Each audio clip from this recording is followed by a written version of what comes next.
Bonjour à tous, et je dois vous dire mon plaisir de vous retrouver ici, remercier tous ceux qui ont rendu possible la réussite de cette université de Blois. Ça a été dit, je crois, tout à l'heure, mais un grand merci aux permanents du parti, un grand merci aussi aux participants que vous êtes, et un grand merci aussi aux intervenants. Je suis très heureux de pouvoir ouvrir nos travaux par un débat sur la question de la société de marché, sur lequel nous aurons la joie et l'honneur de pouvoir écouter des intervenants de qualité, comme toujours d'ailleurs dans nos universités. Guénaëlle Gault, qui est directrice de l'Obsoco, Aurore Laluc, que vous connaissez, économiste, députée européenne, qui interviendra par visioconférence, David Jayes, essayiste, et Raphaël Glucksmann, essayiste aussi, et député européen. Alors, il me revient d'introduire ce débat et puis de l'animer. Nous avons 1h30 pour cela. Il y aura une série d'interventions de nos intervenants, et puis nous aurons la possibilité, évidemment, de vous laisser la parole et de pouvoir répondre à vos interrogations.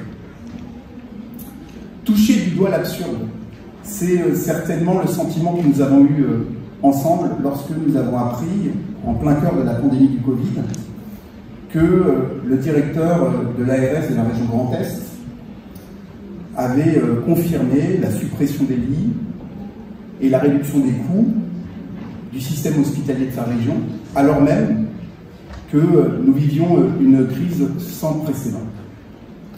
Cela semblait assez irrationnel de vouloir rationaliser justement jusqu'au bout le système de soins, alors que nous pouvions vivre au quotidien la nécessité de pouvoir en bénéficier. Alors, depuis, avec notamment la mobilisation des élus locaux, ce directeur a été limogé, la suspension de la suppression des lits a été prononcée, mais il me semble que nous aurions tort de voir dans cet épisode une simple péripétie de notre époque. En réalité, elle exprime avec force la logique de rationalisation appliquée aux soins et la puissance, finalement, et l'autonomie des valeurs marchandes de notre société.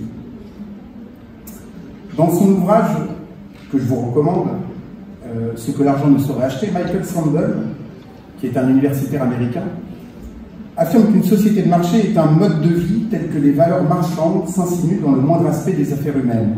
C'est un lieu où les relations sociales sont réaménagées à l'image du marché. Pour être clair, c'est un moment dans lequel les valeurs d'économie, de marchandises, de quantité, de monétarisation s'imposent. Et la question que nous voulons vous poser aujourd'hui, c'est: sommes-nous vraiment entrés dans cette société de marché, dans un monde où finalement la logique et les réflexes marchands s'imposeraient partout et pour tous? Quelques exemples. Aujourd'hui, pour 50 €, vous pouvez louer un ami pour venir aux universités de Blois. Pour le double, vous pouvez même louer une personne en situation de handicap pour vous en servir comme coup de fil à Disney World en Floride. Avec le marché du CO2, nous avons permis et autorisé finalement la monétarisation du droit de polluer. Et sur la question des données, les exemples sont multiples sur la façon dont tout cela est marchandisé. L'extension du domaine du marché est une réalité dans nos vies. Par la satisfaction qu'il apporte, le marché s'est déployé comme outil, mais il se serait aussi déployé comme idéologie. La marchandisation de l'éducation, du corps ou encore des données est non seulement générateur d'inégalités, mais il peut aussi corrompre la valeur de ce qu'on décide d'acheter. Je prends un exemple. Si vous décidez demain de pouvoir vendre un prix Nobel, la valeur du prix Nobel va être transformée. Aujourd'hui, c'est parce qu'il n'est pas achetable qu'il a de la valeur. Mais le problème, c'est que cette extension du domaine du marché, elle s'est faite finalement sans débat entre nous, sur la valeur que nous accordons aux choses, aux services, aux biens communs. Et je parlais tout à l'heure du secteur hospitalier, mais sa mise en coupe budgétaire est finalement une illustration assez concrète de ce que peut générer cette société de marché. Et c'est peut-être ici que nous pouvons pointer le glissement entre économie et société de marché. Et ce glissement, je le crois, il mérite d'être débattu à gauche, parce qu'il touche même à notre rôle et à notre raison d'être. à définir ce qui n'est pas achetable ou ce qui ne devrait pas pouvoir s'acheter. Il incite aussi à réfléchir aux valeurs de notre société. C'est donc un débat que je pense utile, que nous allons essayer de défricher ici. Nous allons le faire avec Guénaëlle Gau, qui est, comme je le disais, directrice générale de l'Obsoco, et nous lui demanderons de venir partager son analyse des mutations de la société de consommation, comment est-ce que les consommateurs vivent ce rapport au marché. Nous aurons, je crois, la possibilité d'échanger avec Aurore Attachit, qui est là d'ailleurs, que je salue, pour pouvoir l'interpeller sur ce qu'est justement cette marchandisation du monde, de la nature, des infrastructures. Et puis, parce que je l'ai dit, ça touche aussi à la question des valeurs que nous voulons voir se déployer dans la société. Nous pourrons interroger David Jays sur finalement la façon dont lui comprend cette extension du domaine de marché à toutes les sphères de la société et à la façon peut-être dont nous pouvons inverser les choses et peut-être domestiquer le marché. Enfin, Raphaël, nous sommes ravis de t'accueillir. Tu as souvent l'occasion de mettre en lumière le mot économicus, la façon dont finalement le citoyen devient un consommateur. Et nous te demanderons notamment peut-être d'évoquer les pistes qui permettent pour toi de réduire l'influence dans nos vies de la main du marché. Voilà, chers amis, le programme de cette discussion. J'espère en tout cas que ça sera utile à notre débat et pour ma part, je pense que nous avons l'occasion peut-être de toucher du doigt à une question essentielle pour la gauche, pour les concitoyens et pour l'identité même du Parti socialiste. Guénaëlle, je te laisse la parole.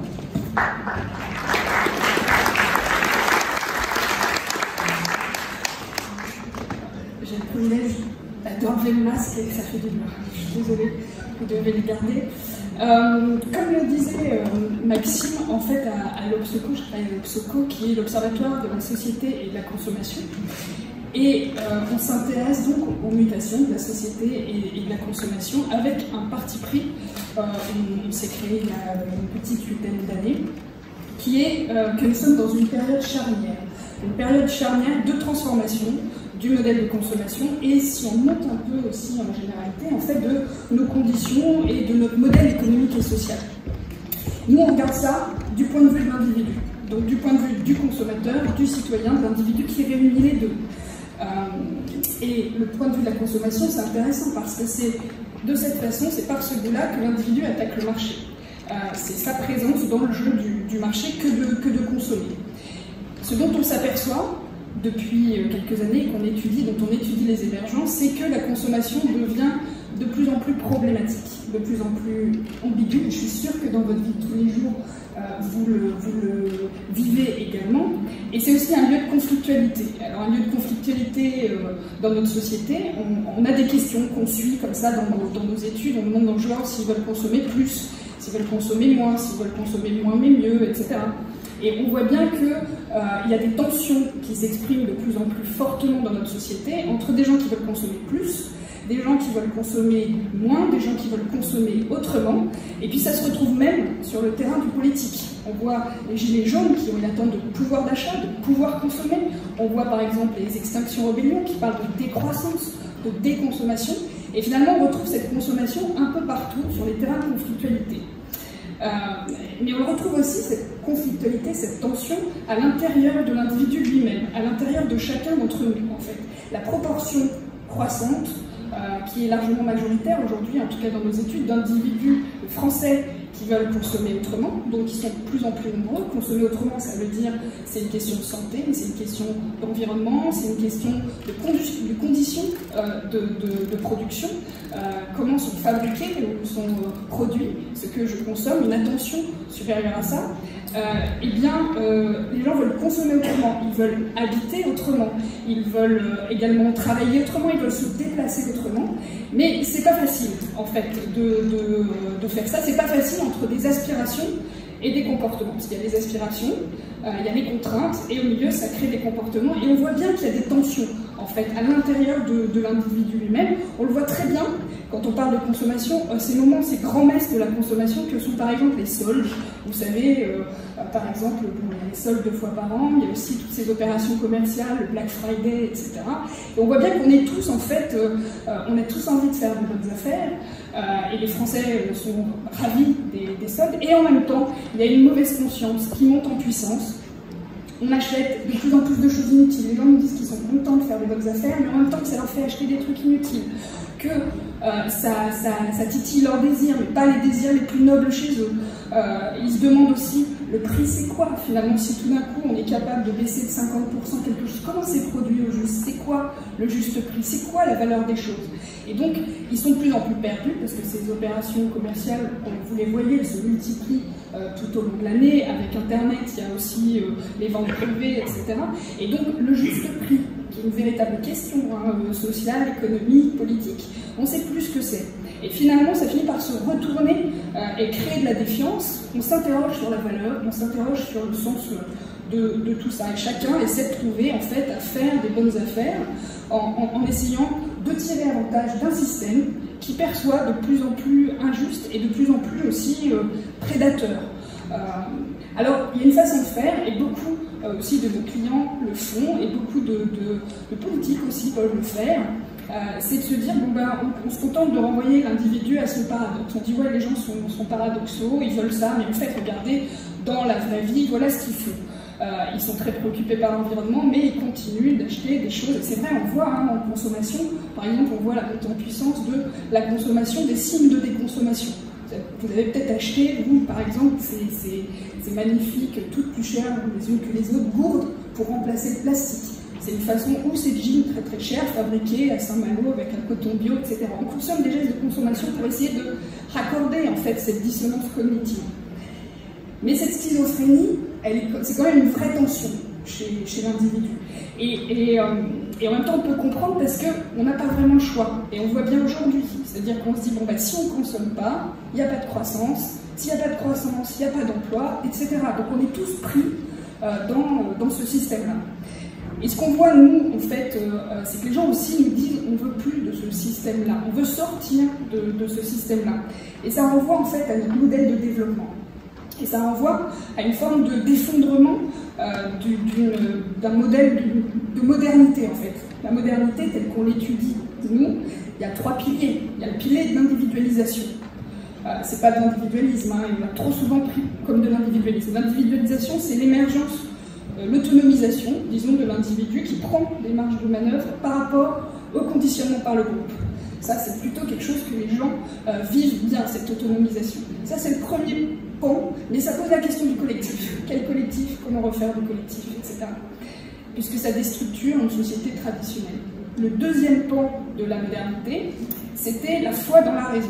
La foi, la connaissance allait amener, et là on vient à Descartes, l'individu à être maître de son destin, parce que maître aussi de la nature, et possesseur de la nature. Aujourd'hui, on en voit aussi les limites. Et puis le troisième pilier, c'est ce dont tu parlais, Maxime, c'est l'économie qui prend toute la place dans la régulation aussi des relations sociales. Parce que le marché se met en place sur le plan économique, mais parce que les valeurs du marché vont essaimer partout. Et ça, ces 3 piliers de la modernité ont en fait fait système pendant longtemps, et un système qui a été plutôt vertueux. Parce que finalement, c'est comme ça qu'on est sorti aussi de la pénurie, c'est comme ça qu'on est sorti de la misère, et ça a très bien marché.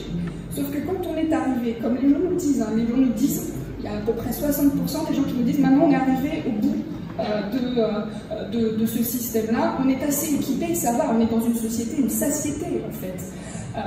Pour continuer de faire tourner ce système-là, pour que la fête continue, il ne faut pas seulement consommer, il faut en fait hyper consommer. Et c'est là où on rentre dans une société de consommation, une société de marché. Parce que du coup, cette logique de marché, elle va non pas s'étendre seulement aux biens matériels, on est déjà équipé, mais elle va s'étendre à plein de pans de la vie de l'individu, elle va coloniser tous ces pans, et elle va aussi coloniser, pour susciter le désir, pour susciter cette hyperconsommation, des pans les plus intimes en fait, de l'individu. Et ça, c'est pour ça qu'il y a cette dissonance cognitive chez les consommateurs, chez les citoyens aujourd'hui, c'est parce qu'ils sont de plus en plus mal à l'aise dans cette logique-là. Donc il y a un effondrement de ce système. Et pour savoir, on a un peu exploré à l'Obsoco pour savoir c'est quoi les modèles alternatifs, parce qu'une fois qu'on a dit que quelque chose se déstructure, qu'est-ce qu'on peut faire émerger d'autre? Donc on a fait une grosse enquête mi-2019 sur les utopies.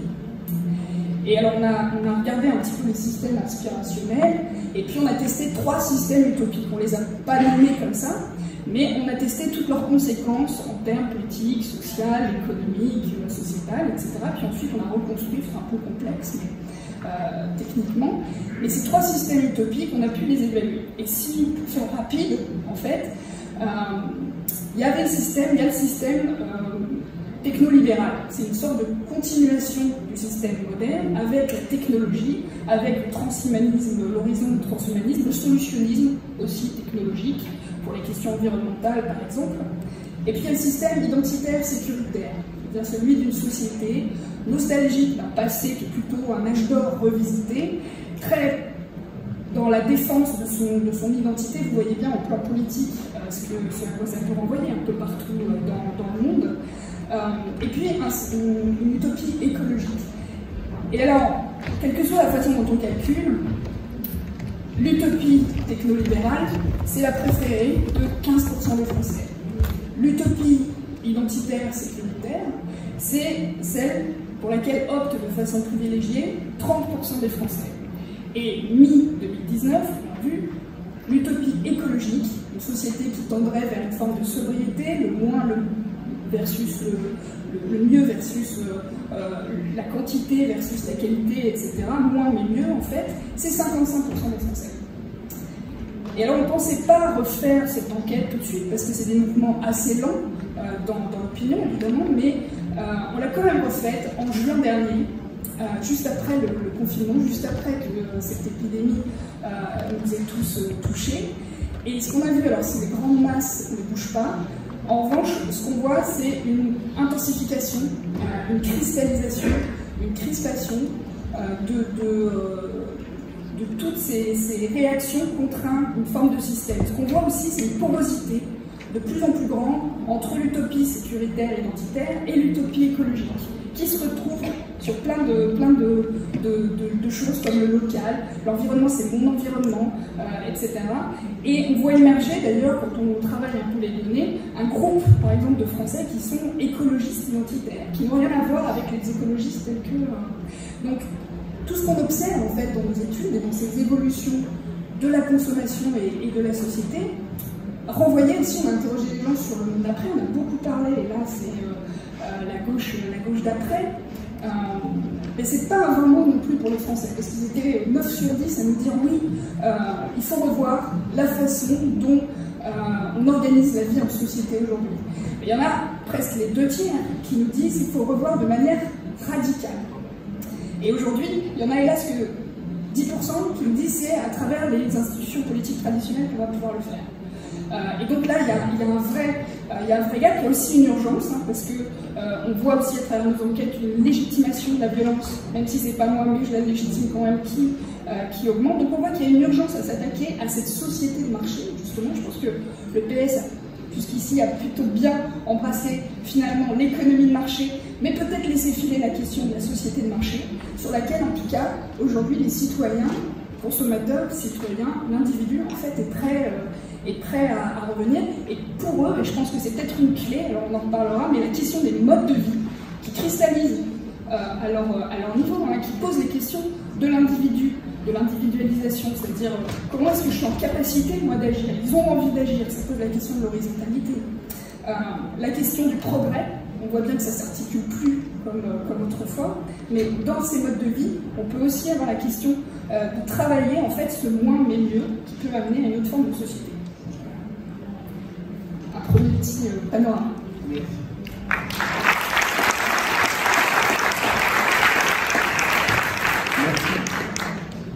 Je ne sais pas si vous m'entendez, si, c'est bon. Compliqué de parler avec un masque, effectivement. Merci beaucoup Guénaël pour ton exposé qui met en avant, comme tu dis, des contradictions aussi inhérentes aux individus dans leur rapport au marché. Merci aussi d'avoir développé la façon dont effectivement le marché aujourd'hui pouvait coloniser, si je reprends tes mots, à la fois des pans de la société, à la fois des pans des individus. Et je me tourne vers toi, Aurore, d'abord pour te redire bonjour, et pour peut-être t'interpeller à la suite de Guénéel. On parle du marché. Est-ce qu'il faudrait donc poser des limites au marché? C'est peut-être une question qu'on peut se poser. Et est-ce qu'il y a des biens ou des choses qu'il faudrait finalement sortir du marché, ou en tout cas protéger du marché? C'est peut-être là-dessus que tu peux, je crois, nous apporter quelques éléments. Je te laisse la parole. Merci, et merci à toi pour cette invitation, pour cette table ronde, et merci à tous ceux et toutes celles qui ont organisé cette journée et cette table ronde. En fait, je dois avouer que j'ai un peu envie de modifier quelque part ma présentation suite à tout ce que j'ai entendu, puisqu'on a beaucoup entendu parler des lois de l'économie finalement, et on voit à quel point on a tendance à penser qu'il y a des lois en économie et qu'il y aurait un peu une économie unifiée. Tu as parlé dans ta présentation, Maxime, de la question des marchés de CO2 et de la taxe carbone, in fine. Et on peut s'interroger, par exemple, sur comment on en est arrivé à un moment où, pour pouvoir faire face au dérèglement climatique, on s'est dit que la meilleure des solutions, c'était de créer des marchés de CO2. Quand on y pense, c'est assez fou. Et ça s'est fait parce qu'on met du marché finalement pour essayer de sauver l'environnement et de nous sauver nous-mêmes. Comment on en est arrivé là? Alors, il faut savoir qu'il y a quand même un sujet en sciences économiques. C'est que vous avez pu voir le professeur Raoult ces derniers temps dans ses œuvres. La science économique, c'est un peu truffé de professeur Raoult. Voilà, il faut le savoir. C'est-à-dire que ces dernières années, on a une science économique dominante qui a gagné la bataille idéologique ces 40 dernières années, qui a de science que le nom. C'est-à-dire qu'à travers des pseudo-modèles qui font bien parce qu'il y a des maths partout, c'était d'une pauvreté intellectuelle assez crasse, et que c'est ces modèles-là qui se sont mis à dominer la science économique. Et vous allez comprendre là où je veux en venir. Par exemple, ce qu'on appelle donc la théorie néoclassique, et qui a un rapport très particulier avec la nature. Dans la théorie néoclassique, par exemple, le temps est réversible. C'est-à-dire que vous pouvez aller à un point B et revenir à un point A. En somme, vous pouvez faire fondre la calotte glaciaire, c'est pas grave, puisque vous pouvez revenir en arrière à la situation où cette calotte glaciaire va très très bien et elle est en pleine forme. On est dans une situation avec cette théorie économique aussi où les capitaux sont substituables entre eux. Il y a le capital matériel, manufacturel, il y a le capital environnemental, et tout cela est capital humain, et tout ça est substituable. C'est-à-dire que si j'ai plus l'un, je peux le substituer à l'autre. Si Javid Jez décède, je peux le remplacer par Raphaël Glucksmann. Alors vous allez me dire que par exemple, pour faire du café, on ne verra pas trop la différence, ils sont peut-être substituables les deux, sauf que je pense que par exemple les enfants de Raphaël vont quand même voir la différence. C'est pareil par exemple pour les abeilles. C'est pas grave si les abeilles disparaissent, on va pouvoir les remplacer finalement par des robots pollinisateurs, par de la main-d'œuvre, etc. C'est ça en fait cette théorie économique qui est dominante et qui a guidé finalement aussi les politiques ces dernières années. C'est ça qu'il faut avoir confiance. C'est une théorie en fait qui nous dit que sans marché, l'agent économique est aveugle. En fait, il a besoin d'avoir un prix pour pouvoir le guider. Et qu'à chaque fois qu'il y a un problème, en fait, il y a un problème parce qu'il n'y a pas de marché. Et le dérèglement climatique, c'est ça. Il y a eu un souci parce que il n'y avait pas de prix sur les baleines, par exemple. Il n'y avait pas de prix sur le CO2. S'il y avait eu un prix sur le CO2, s'il y avait eu un prix sur certaines espèces en voie de disparition, le prix aurait automatiquement augmenté et donc ça nous aurait indiqué qu'il y avait un souci, qu'ils étaient en train de, ces espèces étaient en train de disparaître, etc. En fait, à chaque fois qu'il y a un problème dans cette théorie économique, c'est parce qu'on n'a pas de marché. Et donc, à chaque fois, il faut créer des conditions d'émergence dans le marché. Sauf qu'on se rend bien compte, que ce soit sur le pétrole, le gaz, etc., que le prix du dit marché ne nous a jamais rien dit sur l'état des stocks, par exemple. Que tout ça est beaucoup plus fluctuant. Il faut savoir aussi que dans cette théorie, par exemple, on a beaucoup mis en avant la tragédie des communs. Je ne sais pas si vous vous rappelez de cette fameuse théorie fumeuse qui nous dit qu'en gros, eh ben, rien ne peut être géré en commun parce que sinon on le gère mal. Les égoïsmes finalement individuels l'emportent sur le collectif et ça détruit les ressources naturelles. Alors cette théorie elle a été créée par James Hardin. Et ce qu'on oublie toujours de dire, par exemple, c'est que James Hardin il était eugéniste. Et même pas qu'un peu, puisque c'était le président de l'association américaine eugéniste. Et qu'en fait, il avait des penchants très racistes et que son obsession, pour vous dire clairement, c'était la dégradation du capital naturel des terres aux États-Unis et c'était le fait qu'il y ait beaucoup de pauvres et beaucoup de noirs sur l'Afrique pour. Voilà, c'était ça son obsession. Et donc en fait, il va créer un exemple fictif. Il va dire que, en gros, il va présenter ça comme une expérience qui s'est vraiment réalisée et il va dire si on laisse aux individus la possibilité d'accéder, de laisser leurs bêtes utiliser des terres, et bien en fait les gens vont faire n'importe quoi, il va y avoir trop de bêtes sur ces terres, les terres vont dépérir et le bétail avec. La réalité c'est que cette expérience n'a jamais existé, que quand on lit en fait les textes économiques, on se rend compte qu'il utilise un exemple qui est lui-même un exemple fictif qui date du XVIIIe siècle, mais que mine de rien tout ça c'est rentré dans une espèce de mythologie. Et c'est vraiment ça le sujet aussi en économie, c'est-à-dire que tout le monde se met à faire de l'économie, on répète des trucs qu'on n'a finalement jamais vraiment trop lu, et ma profession, celle des économistes, les premiers, on répète, sans s'intéresser vraiment au texte, on finit par raconter n'importe quoi. Mais on voit bien que dans cette perspective-là, cette science économique, il faut donner absolument un prix à la nature pour pouvoir la sauver, sauf qu'un prix c'est super pour échanger des biens et des services, mais ça n'a jamais rien sauvé, parce que juste c'est pas son rôle en fait. Son rôle c'est de faciliter l'échange de biens et de services tout simplement.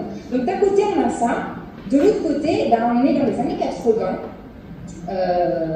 chute du mur de Berlin, c'est vraiment la win, le capitalisme triomphant, etc. Tout ce qui est bureaucratie, machin chose, totalement ringardisé. Et donc dans ce cas-là, par exemple, pour les écologues, pas pour les économistes, pour les écologues, pour ceux qui défendent l'environnement, comment faire pour se faire entendre, sachant qu'ils sont ringardisés à droite comme à gauche pour le coup. Donc comment ils vont faire? Eh bien, ils ont utilisé le langage dominant. Et le langage dominant, c'est celui de l'argent. Ils se disent que pour pouvoir se faire entendre, ils vont devoir, au lieu de faire rentrer l'économie dans la nature, ce qui serait logique, ils vont devoir faire rentrer la nature dans le langage économique. Et c'est là où on commence à avoir une multiplication d'études comme quoi la pollinisation ça vaut X millions d'euros, qui sont des estimations, comme quoi il faut faire effectivement des marchés carbone, etc.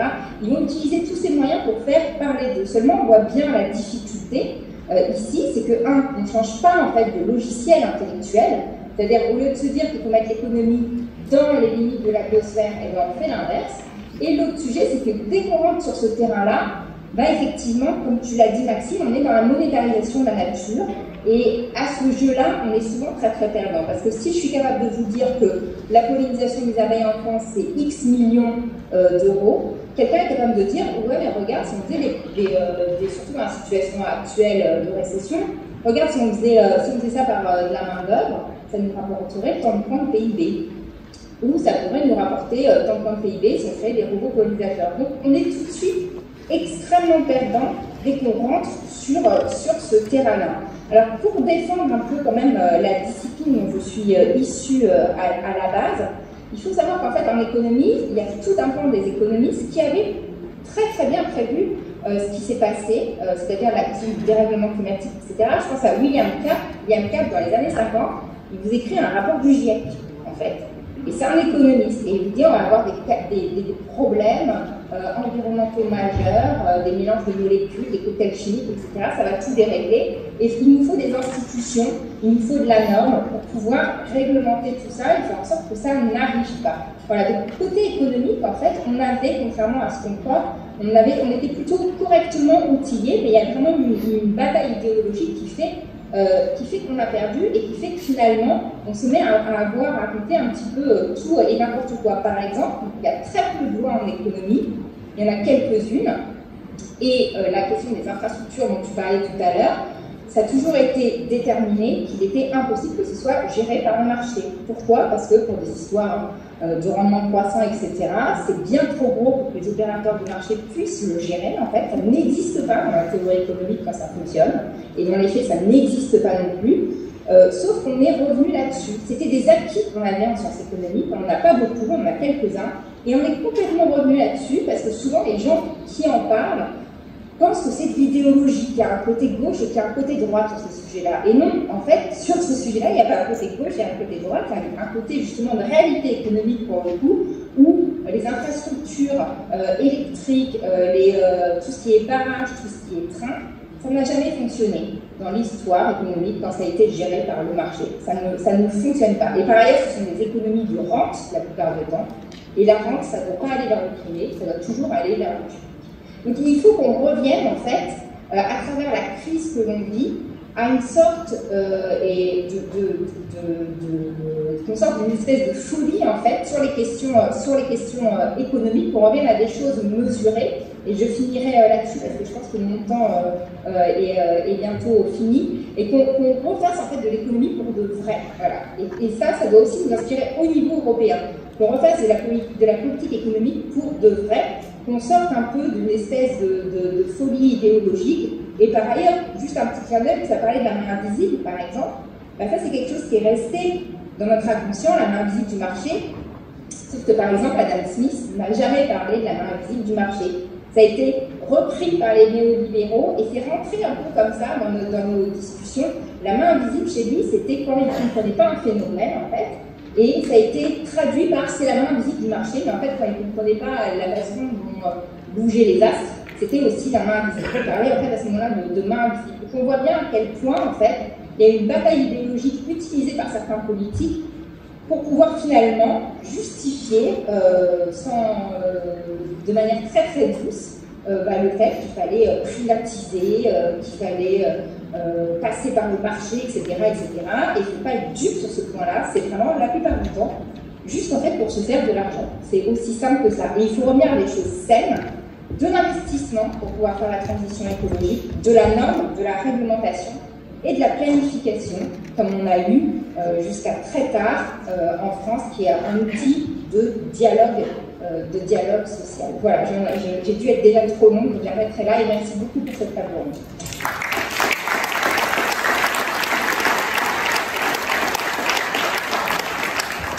Merci à toi, Aurore.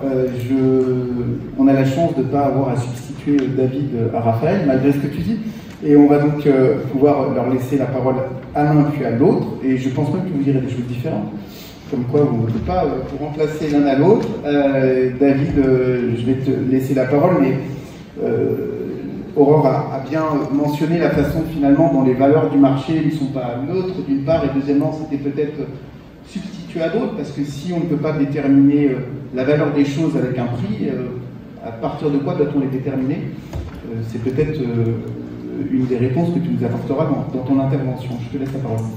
Oui, merci Maxime et merci au Parti Socialiste pour cette invitation. Alors moi je vais effectivement traiter un sujet qui est assez proche de celui que vient de traiter Aurore, peut-être un peu différemment. Comme je n'ai pas complètement quitté mes guêtres de bon élève, je commencerai toujours par quelques définitions. Qu'est-ce que c'est au fond le marché, puisque tu nous interroges sur la société de marché? C'est un lieu de rencontre entre une offre et une demande, et l'interaction entre l'offre et la demande résulte dans un prix. Et historiquement, d'ailleurs, le marché, c'est un lieu physique. Hein, l'agora grecque, ou même le mercato vecchio pour ceux qui aiment Florence, c'est un lieu qui est extrêmement délimité, dans lequel on échange des produits, moyennant un prix. Et en réalité, le capitalisme, ça n'est pas la même chose que le marché. On peut avoir une économie de marché sans capitalisme. Jusqu'au XVIe, XVIIe siècle, on a du marché, c'est-à-dire des échanges de produits ou de services intermédiés par un prix, mais sans capitalisme. En revanche, ce qui est certain, c'est que le capitalisme suppose une mobilisation maximale des moyens du marché.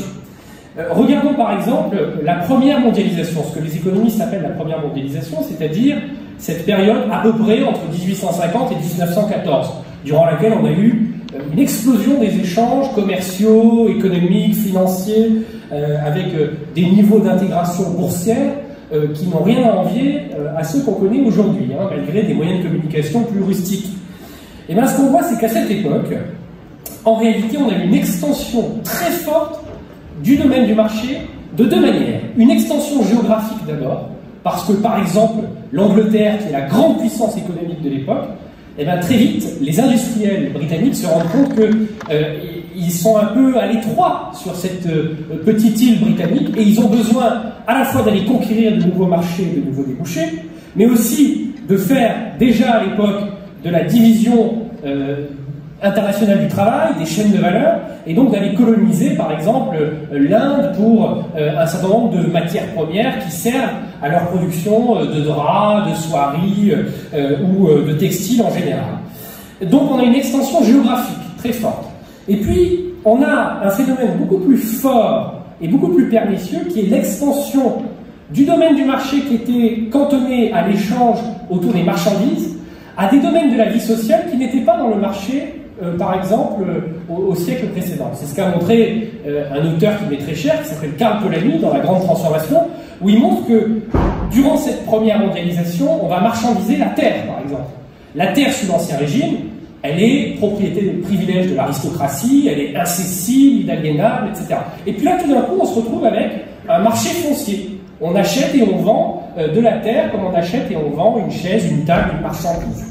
Plus grave encore, le travail. Le travail va être soudainement marchandisé avec l'invention du salariat. En Angleterre, ça passe par l'abolition de ce qu'on appelle les Poor Laws, qui était une série de dispositions qui garantissaient une sorte de bouclier contre l'indigence. Et forcément, ces mécanismes peuvent avoir quelque chose de progressiste. C'est ce que montrait Marx sur les ambiguïtés de la Révolution française ou de l'apparition du capitalisme. Ils peuvent avoir quelque chose de progressiste parce qu'ils créent du développement économique, ils créent de l'interaction sociale, mais ils peuvent aussi jeter des millions de gens dans la misère, et c'est ce qui s'est passé en Angleterre avec l'abolition des Poor Laws. Et on voit qu'effectivement, on a un processus comme ça de privatisation d'une partie des espaces publics ou des espaces sociaux qui, naguère, n'étaient pas dans les mains du marché. Aurore parlait tout à l'heure des communs. Au Moyen-Âge, les commons en Angleterre, c'est-à-dire ces pâturages dans lesquels venaient faire paître, dans lesquels les bergers venaient faire paître le bétail, ils étaient effectivement ouverts à tous. Et puis à un moment, on s'est persuadé qu'effectivement, il y avait soi-disant cette tragédie des communs qui faisait que, comme tout le monde venait, la ressource s'épuisait, elle était mal gérée, etc. Et donc, on a mis en place un mouvement qui s'appelle le mouvement des enclosures, où on a privatisé l'usage du commun. Là encore, on a créé un désastre social, on a jeté des centaines de milliers de personnes dans la misère. Donc il y a un moment où la société se protège et développe des mécanismes de protection, de resocialisation, de soustraction de certaines sphères à l'emprise du marché. C'est ce qui s'est passé en Europe occidentale à partir du 19e siècle et plus encore après 1945 avec le développement de l'État social. Qu'est-ce que c'est au fond que le service public de santé ou d'éducation, sinon la soustraction, au fond, à la logique du marché d'un certain nombre de services. L'éducation, jusqu'à la fin du 19e siècle, elle est entièrement privée, elle est assurée par les jésuites en France. C'est un bien privé. Et à partir d'un moment, on se dit, l'éducation, l'instruction publique, ça fait partie de la République. Donc, on va démarchandiser comme ça toute une série de choses. Et même si cet héritage aujourd'hui est attaqué, on voit qu'il résiste, puisque en France, par exemple, en une année, on dépense 715 milliards d'euros pour la protection sociale, ce dont je me réjouis, personnellement.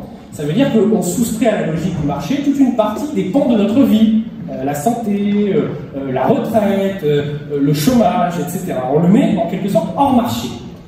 Qu'est-ce qui se passe depuis 30 ans ou 40 ans avec ce qu'on appelle parfois un peu pompeusement le néolibéralisme? C'est une volonté, analogue à celle dont je parlais durant la première mondialisation, de déplacer le curseur, de repousser à nouveau les limites, puisqu'il y a toujours cette volonté un peu impérialiste d'annexion d'autres secteurs de la vie par le marché.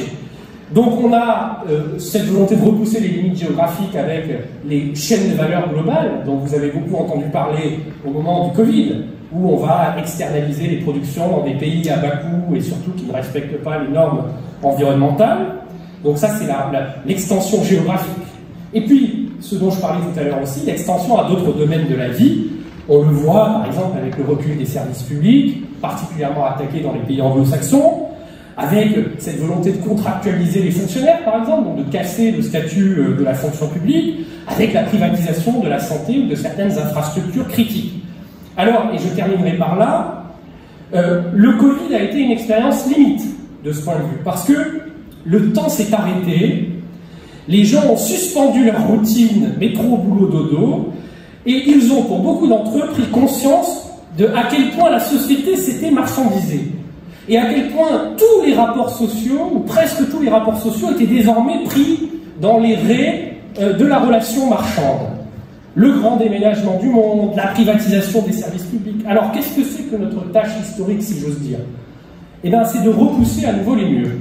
C'est de faire ce grand mouvement qui a été le grand mouvement socialiste de la fin du 19e et de l'après-45, mais cette fois-ci en incorporant la donnée écologique. Parce que, en 1945, ce rééquilibrage société-marché dont je parlais, il s'est fait au détriment d'un grand absent, la planète.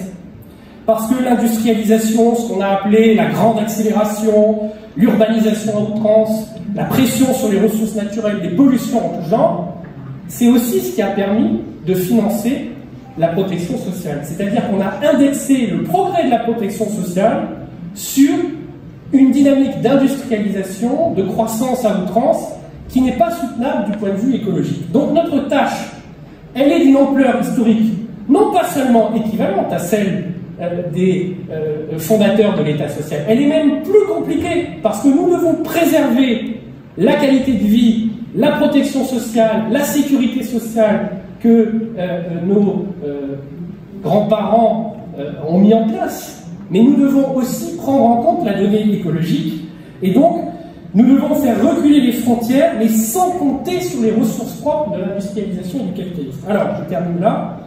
Quelques pistes peut-être, quelles sont ces nouvelles frontières? J'en citerai peut-être 3, pour ne pas être trop long. La première, c'est ce dont a parlé Aurore d'ailleurs, c'est les communs. C'est-à-dire une nouvelle façon de gérer les ressources naturelles, les biens communs, qui ne passent ni par le marché ni par l'État. Une forêt, comme un vaccin, ça peut faire l'objet d'un bien commun à partir du moment où on le décide. C'est une architecture institutionnelle. On pourra en parler après, si vous voulez. Je n'ai pas le temps de développer. Deuxième piste, deuxième proposition, la réinvention de notre modèle social, justement, pour ne pas tout indexer sur la croissance économique. On a besoin de défendre notre modèle social, de continuer à verser des retraites, de continuer à protéger les gens contre tout type de risques, y compris les risques environnementaux.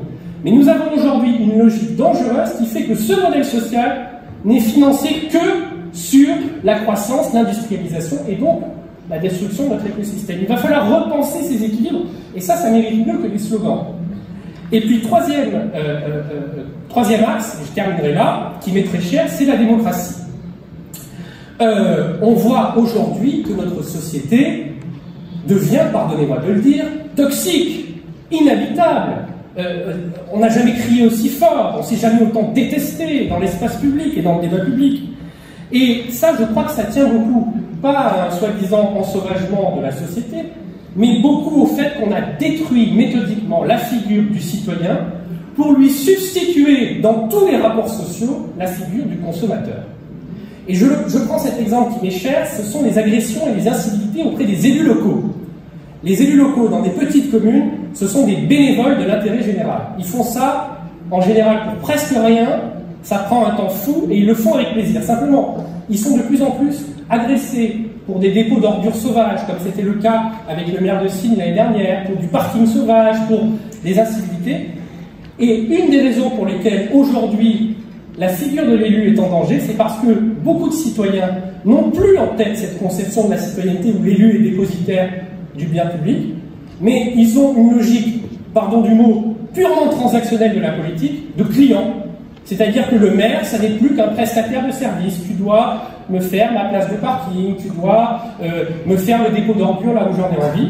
Et quand on substitue cette logique mercantile du consommateur à celle du citoyen, on aboutit à cette dégradation de l'esprit public et cette dégradation du climat social et civique. Et moi, il y a une expression que je déteste, c'est de dire « oui, les maires sont à portée de baffe ». Mais comment ça, les maires sont à portée de baffe en démocratie? C'est terrible de dire ça, parce que les baffes, elles sont réelles aujourd'hui. Non, les maires ne sont pas à portée de baffe. Les maires sont les dépositaires de l'intérêt général. On peut être en désaccord avec eux, on peut l'exprimer dans le cadre de la démocratie participative, et surtout ne pas voter pour eux quand les élections arrivent, mais ils ne sont pas à portée de baffe. Et ça, je crois qu'il faut le dire, et il faut le défendre.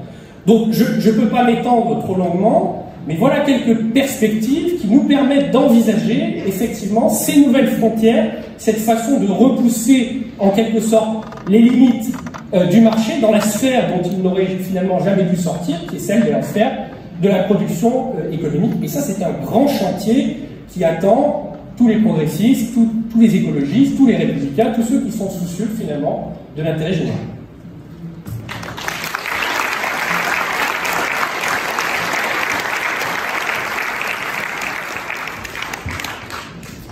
Raphaël, merci David de nous poser la question des frontières du marché comme tu l'as fait, et on voit qu'on touche à des questions essentielles sur y compris la façon dont nous construisons nos sociétés, mais je crois que dans ton propos on peut déjà imaginer des réponses à tous les niveaux d'ailleurs de l'action publique.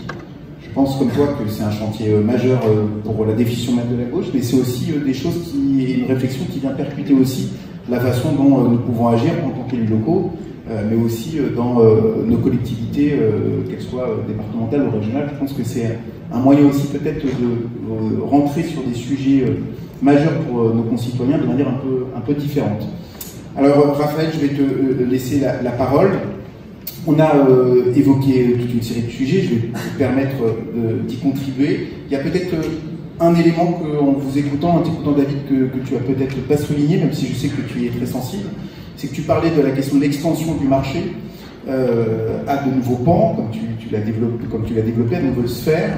Il y a aussi un sujet qui touche aujourd'hui l'intégrité humaine, c'est le débat sur la question des données, puisqu'on voit que les relais de croissance nécessaires au capitalisme font qu'aujourd'hui, effectivement, on marchandise y compris une partie de ce qu'on est, et on ne l'a pas évoqué, donc je me permets à ta suite de le mentionner, parce que je crois que c'est aussi un sujet majeur qui touche à la modernité et aux technologies, et qu'il serait dommage de ne pas le mentionner.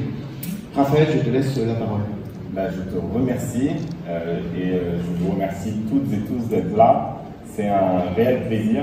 Je sais qu'on a commencé une aventure politique ensemble, et à chaque fois qu'on a l'occasion de discuter, de se rencontrer, de parler, c'est pour moi un vrai honneur, et je pense que ça continuera encore longtemps, enfin j'espère.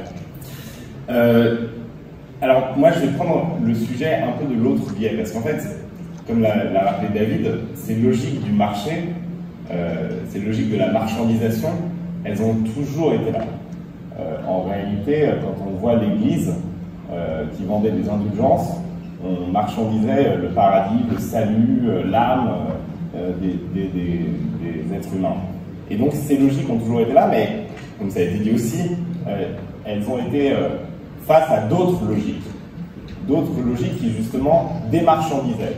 Et le monde n'est pas figé. Enfin, on pouvait délimiter l'espace du marché, mais en réalité dans les interactions humaines et à l'intérieur de chacun d'entre nous, eh bien, il n'y a pas des espaces figés et des frontières claires. Et donc, tout est une question de dynamique et de rapport de force, y compris en vous. En vous, il y a l'homo economicus, et il y a toujours eu l'homo economicus. Et il y a la figure du citoyen, et il y a toujours eu, enfin en tout cas depuis la Grèce, cette figure qui dépassait l'intérêt particulier pour exister en tant qu'être appartenant à une collectivité, maître de son destin. Et ces deux logiques s'affrontent. Et il y a un rapport de force, y compris en nous. Alors la nouveauté aujourd'hui, qui n'est pas une nouveauté, mais qui est un moment d'histoire qui se répète, eh bien c'est qu'en fait, ce rapport de force est en passe d'être gagné de manière écrasante et totale par une part de notre dimension. Il ne s'agit pas pour nous, ici, de dire que demain, si la gauche prend le pouvoir, on va éradiquer l'homo economicus et on va supprimer la part individualiste de nous-mêmes. Ça a déjà été tenté, ce n'était pas des franches Brexit. Il y a à dire qu'en fait, on va rétablir une balance. C'est-à-dire que justement, ce qui est en train de se produire depuis 30 ou 40 ans, c'est le fait que l'homo economicus devient total. C'est qu'il efface et colonise l'espace de la citoyenneté, l'espace du politique. Que finalement, les économistes, en tout cas ceux qui ont forgé les dogmes néolibéraux, eh bien, ont colonisé le débat politique, ont occupé un espace qui n'était pas censé être le leur. Et finalement, en théorisant cette figure abstraite de l'homo economicus, ils ont fait une machine de guerre théorique conceptuelle qui a permis une victoire totale et l'écrasement des autres logiques humaines. Et donc ce qu'il faut pour nous, c'est renforcer ces autres logiques pour enfin assumer ce rapport de force et renverser le rapport de force. Parce que finalement, ce qui doit nous intéresser et ce qui doit nous interpeller, c'est pas tellement pourquoi le capitalisme est tel qu'il est et comment fait-il pour coloniser l'espace public, c'est pourquoi la politique est si faible, c'est pourquoi la citoyenneté est si faible, c'est pourquoi le discours philosophique républicain a été à ce point déconstruit. C'est ça qui doit nous interpeller et c'est ça notre responsabilité. En réalité, je pense que si on veut rétablir la balance, eh bien, il faut s'intéresser à ce qui a déconstruit le discours politique. C'est pas un complot de l'école de Chicago, la faillite de la social-démocratie en Europe. C'est pas un complot de l'école de Chicago, le fait que les dirigeants politiques eux-mêmes renoncent à leur propre pouvoir. C'est même pas un complot anglo-saxon puisque les Français, en langue française, y ont participé comme les autres, voire plus que les clauses de l'OMC qui placent eh bien, la non-discrimination au-dessus de toute possibilité de choix politique. Ce n'est pas des clauses qui ont été écrites par des anglo-saxons, c'est des clauses qui ont été écrites par des Français. Et donc, il y a, comme ça, une interrogation qui doit porter, non pas tant sur pourquoi le capitalisme est méchant, mais pourquoi nous avons laissé le politique démissionner face à lui. Et c'est ça qui doit nous interpeller. Comment, en fait, les lois, on l'a bien dit, qui n'ont rien de loi et qui sont simplement des positions dogmatiques présentées comme naturelles, ont pu sembler aux politiques qui avaient le pouvoir politique comme supérieurs à la volonté générale et aux lois qui, elles aussi, n'ont rien de naturel, du politique et du commun. Et donc, c'est cette faiblesse-là qui m'intéresse. Du point de vue philosophique, comment, finalement, la France, qui était la terre de l'universalisme philosophique, est devenue eh bien, la terre de la déconstruction des grandes idées, la terre de la déconstruction de tout ce qui pouvait s'opposer finalement à la révolution néolibérale. Et comment en fait, quelque chose qui a traversé la gauche, le postmodernisme, c'est pas quelque chose qui est totalement extérieur à nous. Eh bien, quelque chose qui a traversé la gauche a permis aussi la facilitation du triomphe du néolibéralisme. Et ça, à mon avis, c'est comme ça, en interrogeant nos propres faiblesses, nos propres démissions du politique, qu'on va pouvoir rétablir un rapport de force avec les dogmes économiques ou les dogmes néolibéraux. Et finalement, tu l'as fait, David, si on interroge la figure du citoyen et son effacement, eh bien, moi, je pense qu'on a là une des principales raisons et explications de la déprime française. Parce qu'en fait, quand vous parlez avec les étrangers au Parlement européen, c'est le principe. Les gens s'interrogent, ils se demandent, ils regardent les chiffres, qui sont mauvais, mais qui ne sont pas cataclysmiquement mauvais. Ils regardent les chiffres de la croissance, du chômage, des niveaux de vie, et ils voient par ailleurs que les Français sont parmi les peuples les plus déprimés du monde. C'est-à-dire qu'on est en dessous des Somaliens et des Afghans, et devant les Irakiens, et on a le droit de se demander pourquoi, parce que finalement, la situation en France, elle va pas bien, mais elle n'est pas à ce point catastrophique. Enfin, on n'est pas encore en guerre civile, on a encore un État. Quand il y a une crise sanitaire, cet État peut prendre en charge le chômage partiel. Enfin, et pourquoi on est si dépressif quand il s'agit de réfléchir à l'avenir de notre nation, à l'avenir du monde et à l'avenir de la démocratie? Eh bien, parce qu'en fait, on a épousé peut-être plus que les autres peuples. C'est lié à notre histoire, c'est lié à l'invention de la politique moderne en France avec Baudin, même si c'est Machiavel qui le précède, mais c'est lié à cette dimension universelle de la Révolution française, c'est lié à la manière dont on apprend ce que ça signifie d'être français et ce que signifie pour nous la République. Mais en tout cas, nous vivons de manière beaucoup plus déprimante le fait d'être réduit à des homo economicus et le fait de voir la part citoyenne de notre être s'effacer de plus en plus, et nous vivons de manière plus déprimante que beaucoup de nos voisins. Et donc cette déprime française, finalement, elle répond à ça, c'est un refus, même si on y est contraint, à vivre dans une société de marché. On sait qu'on doit vivre dans autre chose que ça. Et on voit que finalement rien ne s'y oppose. Et que cette logique ressemble à un fatum antique, comme si on ne pouvait rien faire. Mais en réalité, quand on analyse, cette impuissance-là, elle a été construite. Elle a été construite non seulement par des multinationales, du lobbying, mais elle a été aussi construite par toute une série de décisions politiques de gouvernements élus qui ont démissionné, qui une fois qu'ils avaient été élus, eh bien n'ont pas fait ce pourquoi ils avaient été élus, qui ont refusé d'établir un rapport de force avec les grandes puissances économiques. Et donc, cet état-là, maintenant, cet état mental qui est celui de la dépression, eh bien la seule manière d'en sortir, si on veut parler de la France en tout cas, la seule manière d'en sortir, c'est de réhabiliter cette figure du citoyen. Alors, comment on peut faire? Et la première chose, c'est de comprendre qu'aujourd'hui, il y a une évolution totale du rapport des gens, justement, et en particulier des jeunes, à la consommation. Et que le client cherche quelque chose d'autre que simplement la satisfaction de ses besoins de reconnaissance ou ses besoins physiques. Il cherche aujourd'hui à participer à quelque chose de sain. Et finalement, dans la figure même du consommateur, chez l'ennemi, on doit pouvoir réveiller celle du citoyen.